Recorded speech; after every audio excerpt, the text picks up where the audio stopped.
need you to breathe. Let this thing go. Release it from your system. And remember, in this very moment, that all you have is all you need. How is it that we unlock our futures and let go of the trauma and let go of the betrayal and let go of the heartache and the challenges and the mountains and the giants and every disappointment and every failure? How is it that we are able to walk away from the past? And one of the first things we have to understand is that I got to acknowledge that I may be dealing with a measure of depression. I may be dealing with the spirit of heaviness. Some of us are not willing to acknowledge that we are depressed. And when I unpack depression, deep rest, that we are resting in a state of paralysis where we can't move, we're stuck, we're stagnant, and we're stationary.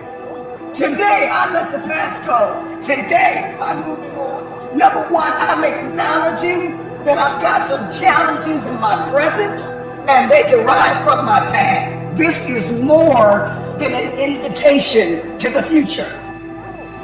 This is a command to leave your past behind. This is a charge to you in this moment to let it go.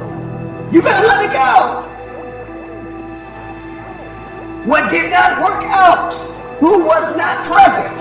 Who did not support you? Who hurt you? Who caused you to go into a state of depression and anxiety and defeat? Who exposed you to things at an early age? Who opened up doors to insecurity? The people who bullied you, the people who did not see you, the people who undervalued you, the people who were present for a moment but then left you for dead. I gotta let it go.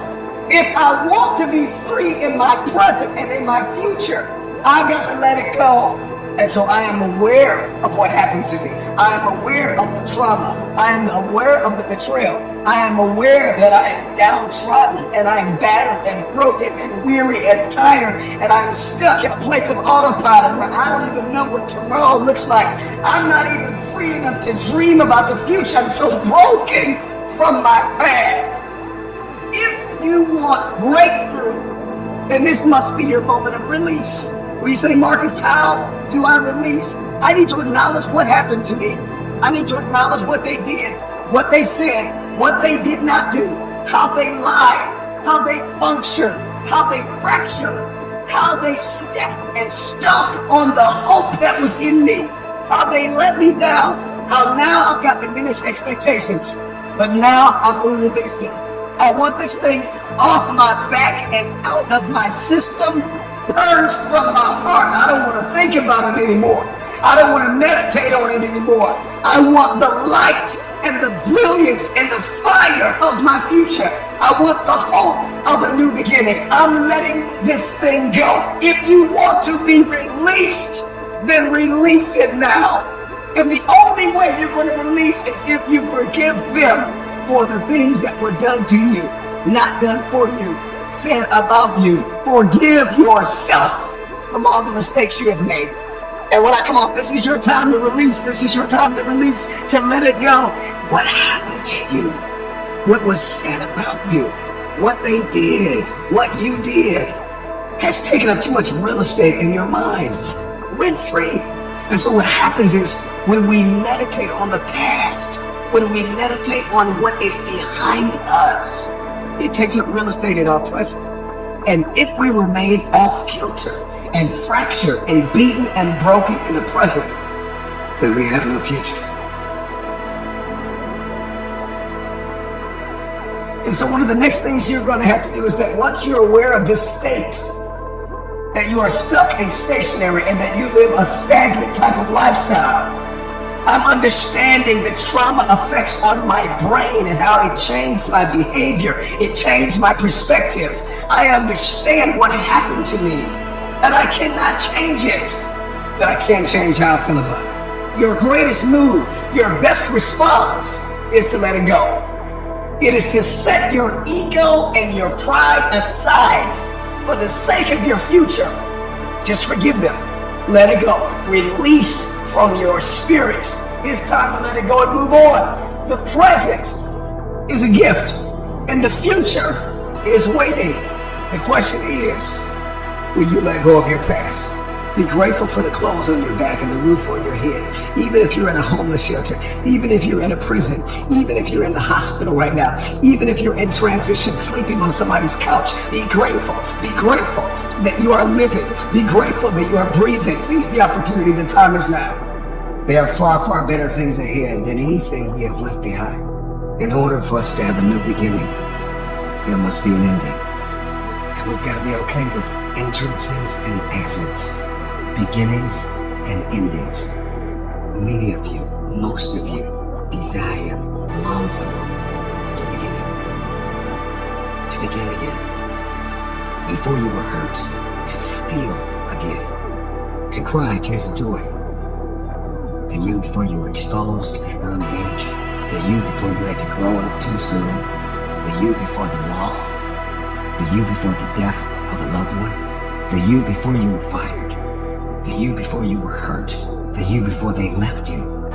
The you before they abandoned you. Who were you before you were hurt? What if you could go back to the very moment you were hurt, you were let down, they left you, you lost them, and you can be that person again. And you can grow from that place. This is where we should desire to be. This is the gift and the power of the present and the fire of the future. Every moment wasted looking back keeps us from moving forward. Stop wasting your precious present moments. You're going to have to normalize not holding a grudge. You're going to have to normalize not hating people that hurt you. You're going to have to normalize forgiveness. Evaluate your circle of influence. Be grateful for the people you have now. Sometimes the hardest part isn't that we can't let go of the past. It's the fact that we don't know how to begin again. And this is why we need forgiveness. And this is why we need healing. And this is why we need to release. And this is why we have to let it go. If you're listening to me and you're tired of living and you're ready to pull the trigger, you're ready to let it go, I just need you to know that hopelessness and depression is not stronger than the possibility of beginning again. The sufferings from your past and even the present moment is not worthy to be compared with the glory, come on, that shall be revealed in all of us. That revelation is my anchor to the ground and my hope for a future. And so this is why I can press toward the mark. I can press toward the future.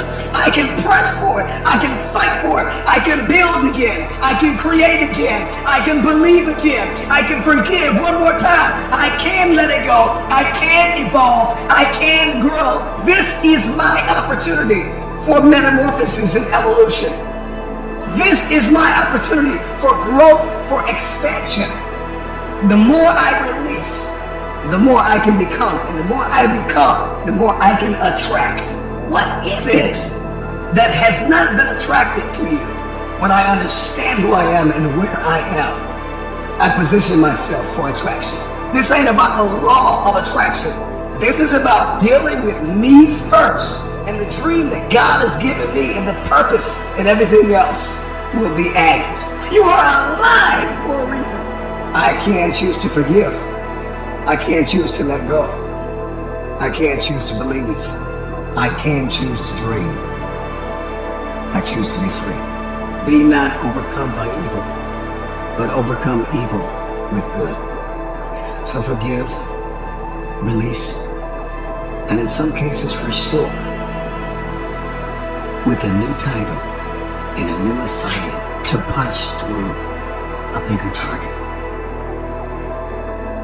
So don't be so quick to amputate everybody out of your life that hurt you in your past. Because if an item can be repurposed, then so can a person. Whatever you can't let go of, whatever you can't get over, you have made it an idol. And it simply means that you love it or them more than you love yourself. The question I want to ask you is, how bad do you want your future?